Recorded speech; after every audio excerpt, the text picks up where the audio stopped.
देश हमारा है, हमारी शहीदी हुई है, हमारी शहादत हुई है, इसलिए हम अपने देश को समझते हैं, देश की सुंदरता को समझते हैं। ये इस देश में कॉन्स्टिट्यूशन व्यवस्था है, कॉन्स्टिट्यूशन को भी बचाने की लड़ाई लड़ रहे हैं हम, इंस्टीट्यूशन को भी बचाने की लड़ाई लड़ रहे हैं हम, जमीनों को भी बचाने की लड़ाई लड़ रहे हैं, और मूल मालिकाना हक जो छीना गया है उसको भी बचाने की लड़ाई लड़ रहे हैं, और जो मूल मालिकाना हक है उसको भी आगे बनाए रखने की भी लड़ाई लड़।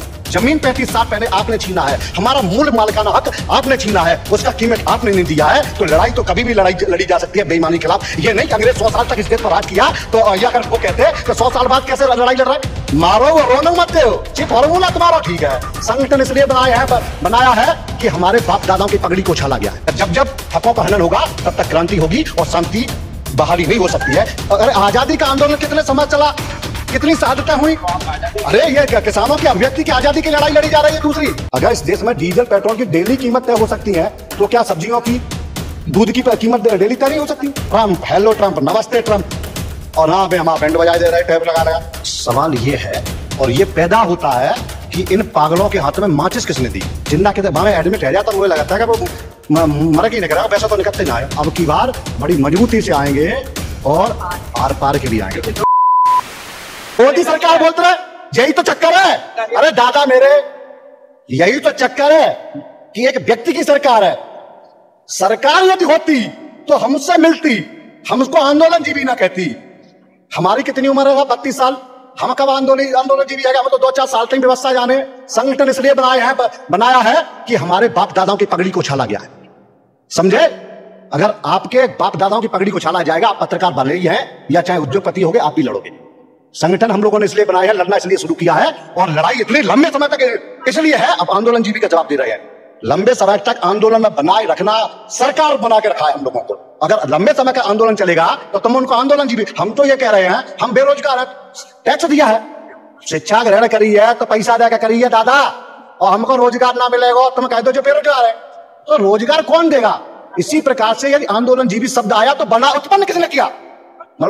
गंभीरता इसकी समझिए। आंदोलन जीवी का जन्मदाता कौन है? सरकार है। लंबे समय तक किसानों को आंदोलन बनाए रखना, लंबे समय तक किसानों को जो वाजिब हक है वो न देना, व्यवस्थाओं से दूर रखना। अगर जब जब हकों का हनन होगा तब तक क्रांति होगी और शांति बहाली नहीं हो सकती है। इसलिए हम लोग सड़क पे हैं और उस सदन को गर्म रखने के लिए है कि जो तुम्हारी तानाशाही है, अगर जो आंदोलन करेगा तुम्हारी गलत नीतियों के खिलाफ, उसको आंदोलन जीवी कहा जाएगा, उसको देशद्रोही कहा जाएगा, उसको नक्सलवाद नाम दिया जाएगा, उसको देश विरोधी कहा जाएगा। इस विचारधारा के हम खिलाफ है। और ये ध्यान रखना, देश हमारा है, हमारी शहीदी हुई है, हमारी शहादत हुई है, इसलिए हम अपने देश को समझते हैं, देश की सुंदरता को समझते हैं। ये इस देश में कॉन्स्टिट्यूशन व्यवस्था है, कॉन्स्टिट्यूशन को भी बचाने की लड़ाई लड़ रहे हैं हम, इंस्टीट्यूशन को भी बचाने की लड़ाई लड़ रहे हैं हम, जमीनों को भी बचाने की लड़ाई लड़ रहे हैं, और मूल मालिकाना हक जो छीना गया है उसको भी बचाने की लड़ाई लड़ रहे हैं, और जो मूल मालिकाना हक है उसको भी आगे बनाए रखने की भी लड़ाई लड़। जबकि भूमि अधिग्रहण बिल 1894 पुराना कानून का पालन होना चाहिए था, उसका अनुपालन क्यों नहीं हुआ? उसके तहत हमको 64%, 10% सर्किल रेट के 4 गुना, ग्रामीण क्षेत्रों में, शहरी क्षेत्रों में 2 गुना, और उसके साथ साथ जिस किसान के परिवार की जमीन गई है उसको रोजगार होना चाहिए था। क्यों नहीं उसका पालन हुआ? तब पालन नहीं हुआ। अगर हम अब मांगेंगे, अब हम जाने हैं, हक अधिकार जाने, अगर आप लड़ाई लड़ रहे हैं तो कह दे 35 साल पुरानी तुम्हारी कैसे लड़ाई है, तुम कैसे लड़ रहे हैं? अरे 35 साल पुरानी तुमने बेईमानी किया, हमने बेईमानी नहीं किया है। जमीन 35 साल पहले आपने छीना है, हमारा मूल मालिकाना हक आपने छीना है, उसका कीमत आपने नहीं दिया है, तो लड़ाई तो कभी भी लड़ी जा सकती है बेईमानी के खिलाफ। ये नहीं कि अंग्रेज 100 साल तक इस देश पर राज किया तो ये अगर वो कहते हैं कि 100 साल बाद कैसे लड़ाई लड़ रहे हैं, ये नहीं चलेगा। गलत का विरोध कभी भी हो सकता है, वो कहीं भी हो सकता है, और किसी भी समय हो सकता है। तो इसलिए हम लोग लड़ाई लड़ रहे हैं कि आंदोलन जीवी है। अच्छा, मारो वो रोनो मत दो, फॉर्मूला तुम्हारा ठीक है, मतलब किसान तो ठीक है। आर्थिक स्थिति तो सरकार ने बनाई है। क्या है? सरकार किसानों को हम कह रहे हैं व्यवस्थाओं से दूर रखना। जो उनका फसल पैदा, किसान का मूल चीज क्या है? खेती। खेती में किसान क्या पैदा करता? फसलें। और कोई भी परिवार, कोई भी समाज, कोई भी देश तब तक सक्षम नहीं हो सकता है ना जब तक वहां आर्थिक रूप से सक्षम नहीं होगा। वो कहते ना, जैसे भूखा पेट हो तो आदमी की कच्ची विचारधारा अलग होगी, और पेट में अगर भोजन हो, पेट खाली ना हो तो उसकी विचारधारा और होगी। मतलब बॉडी भी अच्छा काम अलग से कर रही होगी, दिमाग भी अलग काम कर रहा है। इसी प्रकार से यदि देश में का किसान खुशहाल होगा तो देश खुशहाल नहीं होगा। अगर मान लीजिए कि किसान ने, अगर दूध ही, हमने ज्यादा बड़ा उदाहरण नहीं, दूध ही अगर एक दिन के लिए शहर में भेजना बंद कर दिया ना, अमूल जितनी है ना, अमूल जैसी डेयरी बंद हो जाए। जितना जी इन्होंने कोऑपरेटिव लोगों ने उद्योग बना रखे ना, बड़े बड़े 5 स्टार होटल, एक दिन में नीचे आए जी। 5 स्टार में बेचेगा कहा? हम गाजर ना भेजेंगे तो आलू का बेचोगे? हम बादाम ना भेजोगे तो तुम कहाँ बेचोगे? वहां में अगर हम टमाटर ना भेजे तो सूप कहाँ बनाओगे तुम? तो आखिरी मैं यही तो सर बड़ा गंभीरता से जिम्मेदारी से कि उसका शोषण क्यों होता है कि जो देश को मजबूती देता है, जो देश को खाने को देता है, किसान का लगता है आपको नहीं लगता? सबसे ज्यादा तो हमें लगता है इसे कोई भी अगर व्यवस्था है इस देश में तो सबसे ज्यादा ये किसानों का शोषण हो रहा है कि हम फसल भी पैदा करें। अच्छा सब लोग जो आप माई खरीद के लाए जाकी कीमत तो कचू फिक्स भाई हुई है दुकानदार ने, और दुकानदार भी कचू बड़े लोगों से लेके आया होगा। तो हम ऐसे ही ये कह रहे हैं कि हमारा कीमत क्यों नहीं तय हो रहा है? अगर इस देश में डीजल पेट्रोल की डेली कीमत तय हो सकती है, अगर इस देश में डीजल पेट्रोल की डेली कीमत तय हो सकती है, तो क्या सब्जियों की दूध की कीमत डेली तय नहीं हो सकती? हम तो ये भी कहते हैं सर कि जो सब्जियां हैं उसको भी एमएसपी के अंदर आना चाहिए। अब वो कहते हैं कि डेली सब्जी का ऊपर नीचे भाव होता है, दूध का डेली ऊपर नीचे भाव होता है, पानी का रेट फिक्स है और दूध का रेट फिक्स होगा, फिक्स होना चाहिए, एमएसपी के दायरे में आना चाहिए, किसानों को हक मिलना चाहिए, मजबूती मिलनी चाहिए, कोई देश आर्थिक रूप से सक्षम होना चाहिए, देश का फार्मर इकोनॉमिक रूप से सक्षम होना चाहिए, मजबूत बनना चाहिए। यदि देश का किसान खुशहाल रहेगा तो स्वास्थ्य रूप से अच्छा रहेगा, न्यायिक रूप से अच्छा रहेगा और एजुकेशन रूप से सक्षम बनेगा। और अगर पैसा हमारे बाप पे है मान ली, अगर उसका फसल अच्छा हो रहा है, अच्छी कीमत में बेच रहा है, तो वो अच्छे अपनी बहन बेटियों का अच्छा शादी करेगा, अच्छे स्थान पर करेगा। दूसरा अच्छी शिक्षा ग्रहण कराएगा। तीसरा इसमें जो हमारे पैसा नहीं होता, तभी तो सरकारी हॉस्पिटल में जाते 1 रुपया की दवा ले पर्ची कटाए। अब तुम्हें ये भी मालूम हॉस्पिटल में व्यवस्था क्या है? जिंदा के वहां एडमिट रह जाता, मुझे लगता है कि वो मर ही नहीं करा, पैसा तो निकलते ना आए। तो टैरिफ लगा दिया तो इसीलिए तो लगा दिया, इसीलिए तो हमने कह दिया ट्रंप से सरकार झुक सकती है, किसान नहीं झुक सकता है। और हमारे यहाँ से घोषणा कर दी गई आज, आपने सुना है, तो देश में घुसने नहीं दिया जाएगा। हमने अरे स्वाभाविक बात है, हमें लगातार गले के ट्रंप, हेलो ट्रंप, नमस्ते ट्रंप, और यहाँ पे हम बैंड बजाए दे रहे, टैब लगा 50% जो पाकिस्तान दिन भर उनको गरियाने का काम करता है, वो तो वहां को अध्यक्ष बनेगा सुरक्षा परिषद को, उसको तो पैसा दिया जा रहा है अंतरराष्ट्रीय बैंक द्वारा। ये किसकी सह पर दिया है? जिसको इंडिया, जो हमारे देश के लिए खतरा था, जो देश लगातार वो हम लोग प्रयास कर रही थी हमारी सरकार ब्लैक लिस्टेड के लिए, और उसको अमेरिका ने वो दे दिया, अध्यक्ष बना दिया सुरक्षा परिषद का, संयुक्त राष्ट्र सुरक्षा परिषद का। ये तो गलत है ना। हम ये कहना चाहते हैं सरकार हमारी, हम अपनी सरकार से ये निवेदन करना चाहते हैं, विदेश नीति पर अंदर हम सरकार से कितना भी लड़ना चाहते हैं, लेकिन विदेश नीति पर यह कहना चाहते हैं देश आपके साथ है कि ये इसके हम खिलाफ है। सर ये क्यों बोला सरकार? हमारा पाकिस्तान का अगर मसला था, युद्ध हुआ अभी, तीसरा देश का प्रधान राष्ट्रपति अगर घोषणा करेगा तो क्वेश्चन मार्क लगेगा, हम जवाब और सवाल करेंगे, सरकार पर करेंगे। अगर उन्होंने ट्विटर पर एक्स पर डाला था और घोषणा की थी कि दोनों देशों के बात होने के बाद युद्ध विराम हो गया, देखिए सवाल ये है, और ये पैदा होता है कि इन पागलों के हाथ में माचिस किसने दी, समझ गए?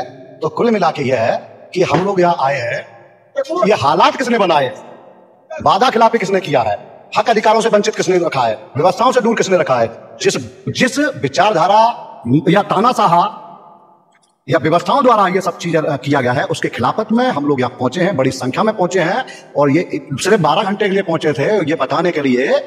और वो कहता है राजा की किला की जड़ें देखने के कितनी मजबूत हैं, वो आज देखी हैं, अब की बात आएंगे, वादा खिलाफी फिर होगी। अगर डायलॉग हुआ 15 दिन बाद, क्योंकि कृषि मंत्री बताया गया है चिट्ठी के माध्यम से, हमने नहीं बताया है, सरकार ने ही बताया है कि वो घूमने गए हैं, तो घूमने गए तो हमने ये कह दिया जब आ जाएंगे तो फिर बतिया लेंगे, और जब बतिया लेंगे फिर वादा खिलाफी होगा, और होगा तो फिर हम आएंगे। हमारे लीडरशिप ने भी ये भी कह दिया अब की बार बड़ी मजबूती से आएंगे और आर पार के लिए आएंगे। लोग तो ये भी बोलते हैं कि आप आंदोलन जीवी हैं। हमारा अगर ये आपका ये माइक है, अगर यो हम आप छीन लें और पुलिस तुम्हारी FIR ना ले, तो तुम धरना प्रदर्शन करोगे कि नहीं करोगे? यदि जमीनें हमारी छीन ली जाएंगी करार के नाम पर, अधिगढ़ के नाम पर, चाहे बैनामा के माध्यम से, चाहे एग्रीमेंट के माध्यम से, तो पहले तो गांव में एक प्रथा कहते थे सरकारी जमीन है, अब तक तो यही चलता तो था। और आप बचपन में हमने ये सुना है कि सरकारी साहब है जमीन, और वैसे ही ले लेते। अगर आप जाइए क्या 90 से पहले, तो ये अपने मन मुताबिक ले लेते थे, चाहे वो कोई उद्योगपति होता था, चाहे वो रेलवे होता था, चाहे वो NHI होता था, चाहे कोई अन्य जो इंस्टीट्यूशन है, अपने आप सरकारी बता के सस्ते दामों में हमारा जमीन दिया करता था। हम आपसे कह रहे हैं कि आप गांव के हो या क्षेत्र के हो, तो आपकी जो जमीन है कहीं रेलवे के में, तो कितना हमें लाभ? अगर किसान 500 से ज्यादा अपनी फसलें पैदा करता है और पूरा बिजनेस, किसान फूड बिजनेस जो है on bird depend to the farmer, तो उसका MSP तय नहीं होगा कि फसल का। और ये, और फिर तुम किसान हित में हो, तुम्हारी सरकार किसान हित में है, तुम किसानों को सक्षम देखना चाहते हो, मजबूत देखना चाहते हो, और देश को विश्वगुरु बनाना चाहते हो तो कोई भी देश तब तक मजबूत नहीं हो सकता है जब तक कि हर तबका उसका मजबूत नहीं होगा। और हम तो वो तबके हैं कि अगर अनुपात में भी चले जाइए तो हम इस देश में 80% है हमारी बिरादरी, किसान बिरादरी। और ये जो देश की जीडीपी है तो हम कह सकते हैं बड़ी ईमानदारी से कम 25% हमारा भागीदारी है किसानों को। लेकिन आप तो बहुत दिनों से आंदोलन कर रहे हैं। बहुत सारे तब तक करेंगे, फिर भी नहीं सुन रही है। अरे आजादी का आंदोलन कितने समय चला, कितनी शहादतें हुई। अरे ये किसानों की अभिव्यक्ति की आजादी की लड़ाई लड़ी जा रही है दूसरी। हम देश से आजादी की लड़ाई नहीं लड़ रही, बात ध्यान रखना। हम किसान देश के अंदर, अपने देश के अंदर, जिस देश को हमने गर्दनें कटाते हुए अपने तिरंगा फहराया है, उस देश के अंदर जो ऐसी व्यवस्थाएं हैं जो हकों का हनन कर रही हैं, उस विचारधारा के खिलाफ लड़ाई लड़ी जा रही है जो हमें न्याय से वंचित रख रही है, जो हक नहीं दे रही, मालिकाना हक नहीं दे रही है। और हमें एमएसपी चाहिए। एक लाइन में कानून, गारंटी कानून बनाने में क्या दिक्कत है? अगर एक शस्त्र, अगर इस देश में लोकसभा का, राज्यसभा का 3 बार सदन चलता है, 2 बार सदन चलता है, तो उसमें एक जो प्रस्तावना रखा जाए तो कानून 500 कानून हर सत्र में बन जाएंगे कि बेईमान अगर मुख्यमंत्री होगा, प्रधानमंत्री होगा, जेल जाएगा, 30 दिन के अंदर अगर जेल जाता है तो कुर्सी चली जाएगी। और यहाँ एक उसी सदन में यह कानून बन जाता है कि अगर कोई कोऑपरेटिव लोग बेईमानी करता है किसान का तो वो जेल नहीं जाएगा, एफआईआर नहीं होगा, उसको कुछ अनुपात में आर्थिक जुर्माना लगाते हुए बाहर छोड़ दिया जाएगा। पर ये भी सदन में कानून बना, सोचिएगा। अरे कानून तो सबके लिए समान। अगर हम गलत करेंगे तो हमारे एफआईआर होगा, उद्योगपति करेगा, उद्योगपति के खिलाफ होगा। अगर उद्योगपति ने मान लीजिए हमारा आलू खरीद लिया और पैसा नहीं दिया तो एफआईआर नहीं होगी, क्या होनी चाहिए ना? तो ये इसी सदन में कानून बना है, इसी के खिलाफ। तो अगर एक बात बताइए, अगर हम नहीं बोलेंगे, हम नहीं लड़ेंगे तो कौन लड़ेगा? बताइए कौन लड़ेगा, आप बताइए। अगर हम ये कहते कि लड़ाई लड़ते, अगर हम लोग वोट नहीं डाले तो सरकारें कैसे बनेंगी? सरकार के लिए यह है कि समझदारी को परिचय दो और समाधान करो सरकार, और जनता के लिए जाए ये है कि आने वाले समय में जिस प्रकार से सरकार ने 13 महीने आंदोलन हुआ था, कहा था कि हम एमएसपी पर गारंटी कानून बनाएंगे, वो नहीं बनाया। भूमि अधिग्रहण है, जिस प्रकार से किसानों की जमीनों का अधिग्रहण किया जा रहा है, उसका जो प्रभावित किसान है उनको लाभ नहीं दिया जा रहा है। तीसरा, इसमें हम ये भी कहेंगे जो भूमि अधिग्रहण बिल 2014 जो इस देश में बना था, भट्टा पारसोल की शहादत और कुर्बानी के बाद, जिसमें 2 पत्रकार भी शहीद हुए थे, 3 किसान भी शहीद हुए थे, उसकी कुर्बानी के बाद 2013 में और ये पूरा ड्राफ्ट तैयार हुआ था। 1 जनवरी 2014 को ये राष्ट्रपति के हस्ताक्षर के बाद देश में लागू हुआ, लेकिन उसका पालन नहीं हो रहा। तो हम ये चाहते हैं कि जहां भी जमीनें अधिग्रहण हो वहां पर 2000 नए कानून, 2014 का प्रभावित किसानों को पूरा लाभ मिलना चाहिए। ये इन तमाम डिमांडों को लेकर हम सरकार के पास आए और गुजारिश करते हैं कि हमारा समाधान करें। धन्यवाद। जय किसान।